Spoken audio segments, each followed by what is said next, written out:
नमस्कार। हाय के सहारा media group में आज हमारे स्टूडियो में आम आदमी पार्टी के वरिष्ठ कार्यकर्ता देवाशीष रंजन जी हैं।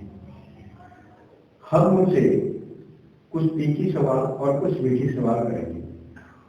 चुनाव जीतने के बाद बुराड़ी विधानसभा की बात करते हैं। बुराड़ी विधानसभा से आप पार्टी के संजीव झा जी चौथी बार विधायक बने और विधायक बनते ही जो उनके वरिष्ठ कार्यकर्ता देवाशीष जी हैं वो कहीं तक दूर तक कहीं दिखे नहीं और बाद में सोशल मीडिया के थ्रू पता चल रहा है कि वो महाकुंभ पहुंचे हुए।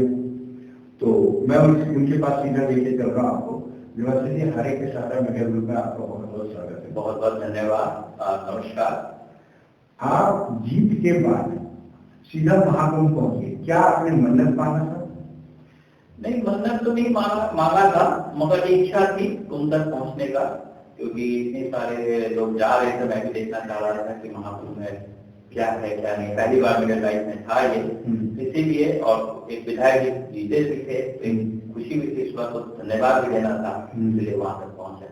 कार्यकर्ता में यही कयास लगाई जा रही थी कि भाई एक कार्यकर्ता नहीं दिख रहा है। एक हमारा जो है कार्यकर्ता सम्मेलन भी हुआ, उसमें भी आप नहीं दिखे तो सभी यही लगा रहे थे कि उन्होंने शायद कोई मन्नत मांगी होगी महाकुंभ में पहुंचे। खैर छोड़िए, महाकुंभ पहुंचे आप। महाकुंभ ये बताइए कि महाकुंभ जाने के बाद क्या एक्सपीरियंस रहा आपका? खट्टी मीठी यादें आप कह सकते हैं। खट्टी ज्यादा है, मीठी कम है, क्योंकि जो व्यवस्था वहां मैंने देखा वो एकदम ही लचर व्यवस्था थी। प्रशासन की तरफ से कोई भी अच्छा सुविधा मौजूद नहीं था कि ये इतनी लोग भीड़ में जा गए। ट्रैफिक इतना ज्यादा था। ट्रैफिक को मैनेज करने के लिए वॉलंटियर्स तो वहां होना चाहिए था। जब आप इतने लाखों करोड़ों लोगों को आप वहां इन्वाइट कर रहे हो, आपके विश्वास से हम जा भी रहे हैं कि आपने कहा कि मेरी व्यवस्था है, आइए, गए भी, मगर बहुत जाम मिला, अव्यवस्थित मिला, गंदगी बहुत ज्यादा थी। और चूंकि आस्था है तो आदमी उसके ऊपर भरोसा करते हैं, सब चीज को थोड़ा सा इग्नोर करके चल लेते हैं, मगर जो हमारे दिमाग में इमेज था वो मुझे नहीं मिला। इसमें अगर हम बात करें कि प्रशासन की या सरकार कोई भी हो, आपकी भी हो सकती है, किसी की भी हो सकती है, लेकिन हम बात अगर व्यवस्था की कर रहे हैं तो आपको नहीं लगता है इसमें जो लोग जा रहे हैं वो गैर जिम्मेदाराना निभा रहे हैं, वो अपनी जिम्मेदारियां ठीक से निभा रहे हैं? प्रशासन कहाँ तक उनको, देखिए भाई एक आदमी के पीछे एक आदमी प्रशासन तो दे नहीं सकता है। तो आपको नहीं लगता उसमें कि गैर जिम्मेदार वहां भी जो जा रहे हैं उनकी भी रहेगी? नहीं, मैं इस पे ज्यादा जो जा रहे हैं उस पर आरोप नहीं लगा सकता, क्योंकि जब व्यवस्था ही नहीं है, उसका यूज ही नहीं हो रहा है, इस्तेमाल ही नहीं हो रहा है, तो हम कैसे कर सकते हैं? देखिए, जैसे आप कोई अपना कोई निजी कोई कार्यक्रम करते हैं तो आपको एक बजट होता है कि हम 20 आदमी को बुलाना है, 20 आदमी को ही हम बैठा सकते हैं, अच्छे से उसका इन्वाइट कर सकते हैं, आदर सत्कार कर सकते हैं। आपने इसको भी ध्यान रखना चाहिए था, कितनी कैपेसिटी को आप ले सकते हो और जिसका हम अच्छे से उसका सब फैसिलिटी को भी दे पाए। तो वो तो सरकार को समझना चाहिए था ना। उन्होंने करोड़ों लोगों को बुला दिया, मगर उनके लिए कुछ भी नहीं, ना टॉयलेट है, ना बाथरूम है, ना कुछ भी। सब गंदगी तो भरे गए, घाटों में गंदगी है। तो जब आप इस तरह की बात है तो वो एक आस्था का चीज है, इतनी बड़ी बड़ी चीजों में होती है, छोटी सी बात इतनी नहीं होती। क्योंकि आप मत सोचो कि हम जा रहे हैं, हम तो देश के आदमी, विदेश लोग भी आ रहे हैं, विदेशी लोग भी आ रहे हैं, फॉरेनर भी आ रहे हैं। जो वीआईपी है वो तो कोई बात, वो तो ऊपर ऊपर आया चले गए, अलग बात, तो सब कुछ अच्छा दिखेगा, ठीक है, उनको दिखाया भी जाता है। मगर जो आम आदमी है, पब्लिसिटी है, जो बाहर के लोग आ रहे हैं, वो तो देख रहे हैं ना, तो हमारे देश की तो बदनामी हो रही है ना। तो ये तो हम लोग देश के आदमी, हम तो बहुत ही इग्नोर कर जाएंगे, मगर वो तो बोलेंगे गवर्नमेंट तो टारगेट हो रही है। गवर्नमेंट तो कह रही है हमने बहुत अच्छा व्यवस्था किया था, लेकिन जो है यहाँ पे जो कयास लगाई जा रही है कि हमने जितना प्लान किया था उससे कहीं कुछ ज्यादा ही एक्सेप्टेंस में आ गए और जो है उसको भीड़ के रूप में बदल दिया गया। कुछ अपराधी लोग भी घुस गए, जिसके कारण भगदड़ भी हुई, कुछ आमदनी भी हुआ। ये जो माहौल बना है, इसमें क्या लगता है आपको, किस तरह का ये माहौल बना और कैसे इसको प्रशासन नहीं कर पाया, ये कर पाया? देखिए, जैसे मैंने कहा कि आपको इतने बड़े आपके अधिकारी लोग हैं, टीम लोग है, मीडिया है, आपका सोशल मीडिया है, आपका AI है, आर्टिफिशियल इंटेलिजेंस, आपको सारा डेटा मिल जाता है पहले कि इतना लोग है, इतने को आप कर सकते हो, मैनेज कर सकते हो। जब आपके पास देखा कि इतना होने के बाद यह भगदड़ हो गया, तब भी आपने बोला कि नहीं, आप टीवी में हमेशा इंटरव्यू आ रहा है कि नहीं आइए, यहाँ सारी व्यवस्था अच्छी है। हमारे सारे अधिकारी को बोल रखा है कि जहाँ ट्रैफिक होगा उसको मैं कानूनी कार्रवाई करूंगा। मैंने इसको सुना है सब चीजों को, तब मैंने सोचा कि नहीं चलो सरकार बोल रही है तो कुछ सोच समझ के बोलिए। वहां तो हमने सब ये तो नहीं था, ग्राउंड में कुछ भी नहीं, ना खाने की व्यवस्था है, ना पीने की व्यवस्था है, कुछ भी नहीं। खाने के लिए लोग तरफ जा रहे हैं, 250 में जाके वहां खाना खा रहे हैं। मैं इतना बोलना नहीं चाह रहा, मैं जो हकीकत है उसको बोल। नहीं, आपको कहीं ऐसा जो महिला रही है, जो महिला वहां पे पहुंची है, तो महिलाओं के लिए कितनी व्यवस्था की जाती है? जैसे भाई महिला है तो सबका सम्मान होना चाहिए, किस तरह का उनका जो टॉयलेट है और नहाने का, रहने का क्या व्यवस्था कर पाई है गवर्नमेंट? मेरे अकॉर्डिंग इसमें तो टोटली फेलियर, कुछ भी व्यवस्था नहीं। मैं बोल नहीं सकता मीडिया में कैसे कैसे अवस्था में वहां सब शौच कर रहे थे या अपना यूरिन पास कर रहे थे, मैं नहीं कर सकता क्योंकि महिला की बात है। मगर ये अवस्था नहीं होनी चाहिए था, ये पूरी व्यवस्था होनी चाहिए। मान लो कि आपने कहीं टॉयलेट लगा दिया जो वो वाला पोर्टेबल, उस सफाई की तो करोगे, उसकी क्या फैसिलिटी होती है, पानी की होती है या नहीं, आप लगा के ऊपर छोड़ दिए उसको, आपने काउंट करा दिया तो टॉयलेट लगे हुए, क्या ये यूज लायक है? क्या इस्तेमाल कर सकते हैं आप? एक आम आदमी इस्तेमाल कर सकता है? आपने छोड़ दिया, आओ बस जाओ। आप कल का रिपोर्ट देखिए, कल आज तक में नहीं आ रहा था रिपोर्ट कि पानी का गुणवत्ता एकदम खराब हो गया, इतना पॉइजनस हो गया उसमें, टॉयलेट बाथरूम सबका मिश्रण हो गया, इतना हानिकारक हो गया कि उसमें आपके स्क्रीन में प्रॉब्लम हो जाएगा, आपको तबीयत खराब हो जाएगी। आप वही पानी को श्रद्धा के साथ हम कैन में घर पे ले आ रहे हैं।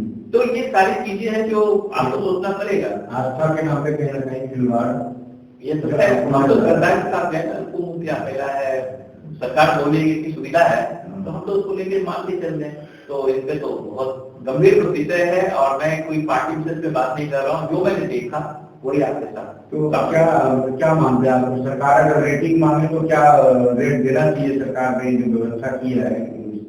अगर उस विषय में जाते हैं, यूपी सरकार है, भाजपा की सरकार है, सेंट्रल में भी है, स्टेट में भी है, तो क्या लगता है आपको कितना स्टार रेटिंग की अगर बात करते हैं हम तो क्या देना चाहिए? देखिए जब जिस दिन मैं गया, मैं आपको संडे की बात कर रहा हूँ, इसी संडे की बात कर रविवार की बात कर रहा हूँ, मैंने तो रेटिंग दी हो, कुछ भी व्यवस्था मुझे, मैं ट्रैफिक में फंसा, अच्छा खासा फंसा, 5-6 घंटा फंसा, उसको भी इग्नोर कर देते हैं। मगर यदि व्यवस्था रहता हमको देखते ही सब कुछ मिल जाता है, सब कुछ फैसिलिटी मैंने, हम तो जेंट्स है तो लेडीज को यही नहीं है, जो लेडीज रहे तो बहुत सोच समझ के जो सुविधाएं हैं।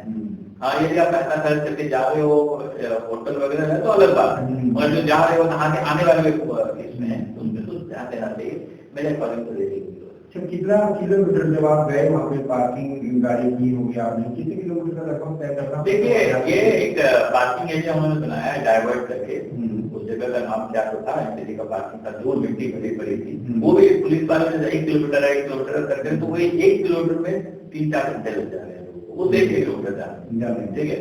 पार्किंग के बाद वहां से आपको त्रिवेणी घाट तक जाने में करीबन 12-14 किलोमीटर आपको चलना पड़ेगा, 12-14 किलोमीटर चलना पड़ेगा। उसमें भी उन्होंने कहा कि पेट्रोल सेवा मौजूद है, ये ऐसा कुछ भी नहीं है, एक आधा रिक्शा दिख जाती है, एक आधा बस दिख जाते हैं, आप करोड़ों पे इसमें आप कहाँ से इतना कर पाओगे, तो लोग पैदल ही जाते हैं, यानी बुजुर्ग, महिलाएं, जिन बच्चे सब जो है वो पैदल जाते हैं। जी जी जी, वो बहुत देखो बहुत लोग अपने व्हील चेयर में भी जा रहे हैं, मैंने देखा है, बहुत को कंधे में भी लेके जा रहे हैं, तो ऐसा व्यवस्था है वहाँ देखा मैंने, तो व्यवस्था नहीं है क्योंकि इसके ऊपर सब चले। ठीक है, कुंभ है, बहुत दिनों बाद, बहुत सालों बाद आया है, लोगों ने खूब इंजॉय भी किया है, जहाँ सुख है वहाँ दुख भी है, नो डाउट। क्या हम ये सरकार पर इल्जाम लगाते रहेंगे, चलते रहेंगे? मैं लौट कर आता हूँ अपने बुराड़ी विधानसभा में। बुराड़ी विधानसभा में आने के बाद में ये देख रहा हूँ कि जो है देवाशीष जी, जहाँ वो एकदम पर्दे के पीछे रह के जो इस बार जो चुनाव लड़े हैं, जो उसमें जो तस्वीर नजर आई, वो तस्वीर कैसे बदली और कैसे ये सब जो है ढांचा बदल पाया? क्योंकि इस बार की जो लड़ाई थी, ऐसा कोई आदमी नहीं था जो आम आदमी पार्टी को हराना नहीं चाहता, और दिल्ली में हो गया, लेकिन बुराई बच गया। क्या करिश्मा किया आपने इससे? देखिए ये बात तो सच है कि ये एंटी केमिस्ट्री था, हमारे बुराड़ी में भी था, पिताजी पे रोष था, गुस्सा था लोगों का, मगर अपने बातों को रखना और किस तरह आप रख रहे अगले वाले को कन्विंस करे, यही आपका करना होता है और टीम वर्क होता है। हम्म। तो हमने विधायक जी ने काम जो किया, हमारे पास कुछ नहीं था, हमें काम ही था जो मैं दिखा सकता था। जो विधायक जी को काम किया उसको मैंने सामने रखा, चीजों को समझाया। आप जो हमारे वार्ड है अजीत बिहार, सत्य बिहार, बहुत सारे हैं, तो सारे के सारे को बात को रखता था, बात करता था, डायलॉग करता था, समझाता था। उनकी नाराजगी थी, ये नहीं हुआ, वो नहीं हुआ, ये सफाई नहीं हो रही, ठीक है, उनको भी देखता था। उनको भी हम ये करते थे कि समझते थे। जब मैं जब बात करता तो उनको मेरे पे विश्वास होता था कि नहीं आगे जाके हमें जरूर उसका फायदा हमें मिलेगा। तो उसी विश्वास के साथ बातों को रखता था, सामने रखता था। विधायक जी का जितने काम कराए हुए हैं उसको सामने रखता था। सर विधायक जी आएंगे तो आगे भी काम कराएंगे। ये सब चीजों को लेकर बहुत कैंपेनिंग किया, डोर टू डोर, ये सब तो चल ही रहा था, पद यात्रा वगैरह। मगर इसके अलावा भी वो में जो है मैस्ट्री में ज्यादा नहीं रहता था, सांसद का काम मेरा चलता रहता था। तो सबसे बड़ी जो देखी गई जो प्रयास कर रहे हैं, सबसे बड़ी जो नाराजगी थी लोगों में वो ये था कि विधायक इस पिछले 4 साल से बिल्कुल गायब थे। न किसी का फोन उठाते थे, न गली में आते थे। और आप कह रहे हैं कि मैं उनको काम दिखा कर रहा, काम दिखा के दिखाना और उनका ना आना, ये कैसा तालमेल रहा? हाँ, कुछ ऐसी तो बातें थी कि लास्ट 4 साल में उन्होंने थोड़ा सा पार्टी के काम से बाहर रहे हो। देखो, एक होता है पार्टी में जब ऑर्गेनाइजेशन में काम करते तो ये सब भी करना पड़ता है कि आप बाहर जाना पड़ता है, तो उनका स्वाद रहा। मगर काम तो उन्होंने वहां से भी किया, ठीक है। काम नहीं होता तो आज की गलिया वगैरह जो बनी पर थोड़ी बात है। तो कार्यकर्ता भी करते रहे, हमारे कार्यकर्ता तो काफी कर्मठ है और बहुत ही जुझारू है, जो लगे रहते हैं। तो उनके भरोसे काम हुआ, काम तो हुआ। तो उन्होंने कहा हाँ वो थोड़ी सी तजुर्बा था, अब उनको सुधार हो जाए, वो भी समझ रहे बातों को।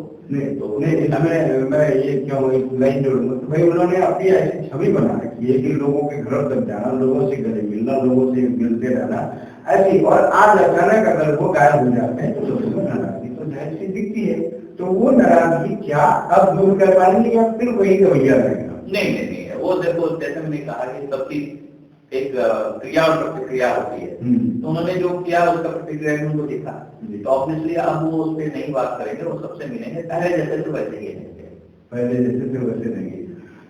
तो हमारे साथ देवाशीष बनर्जी थे, उन्होंने बड़े साफ सफाई से जवाब दिया है। हालांकि पर्दे के पीछे से काम करते रहे और बहुत अच्छा, मतलब राजनीति में बड़ा अच्छा जवाब दिया है इन्होंने। आगे देखिए, अब ये कह रहे हैं कि सब कुछ अच्छा होगा। कुछ दिन पहले मैं 2-3 दिन पहले विधायक जी से मिला तो उन्होंने अपने भाषण में यही कहा है कि जो काम रुके हुए से सब होंगे, वो कोई रुकेगा नहीं। बहुत अच्छा लग रहा है देवाशीष जी हमारे साथ इस स्टूडियो में जुड़ने के लिए और हमारे हारे की सहारा मीडिया को आने के लिए आपका बहुत बहुत धन्यवाद। धन्यवाद, आपका भी बहुत बहुत धन्यवाद, आपने हमें बुलाया और इस मीट के लिए धन्यवाद।